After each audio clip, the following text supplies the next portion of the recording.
ముస్లింలలో 58 వర్గాలు ఉన్నాయట. లేదా మన భాషలో చెప్పాలంటే, హిందూ భాషలో చెప్పాలంటే కులాలంటే కనుక అట్లాగా అన్ని ఉన్నాయట.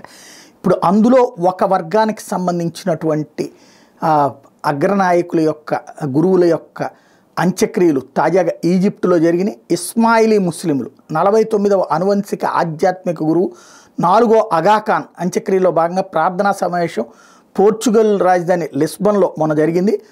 ఆయన భౌతికాయాన్ని ఈజిప్టులో ఉన్నటువంటి ఆస్ఫాన్లో ఆదివారం ఖననం చేశారు. ఇస్మాయిలీ ముస్లిం సమాజం ఈ విషయాన్ని అధికారికంగా ప్రకటించింది. ఈ కార్యక్రమంలో కుటుంబ సభ్యులు, సన్నిహితులు మాత్రమే పాల్గొన్నారు. పోర్చుగల్ అధ్యక్షుడు మార్సెలో రెబెలో డిసూజా, లిస్బన్ నగర మేయర్తో పాటుగా కెనడా ప్రధానమంత్రి జస్టిన్ ట్రూడో, స్పెయిన్ మాజీ రాజు జువార్ కార్లోస్ తదితర ప్రముఖులు ఈ అంతిమ లాంఛన క్రియలో పాల్గొన్నారు. అగాఖాన్ మరణించినట్టు గత మంగళవారం అధికారికంగా ప్రకటిస్తే ఆ మరుసటి రోజే ఆయన కుమారుడు రహీం అల్ హుసేనీని వారసుడిగా ప్రకటించారు.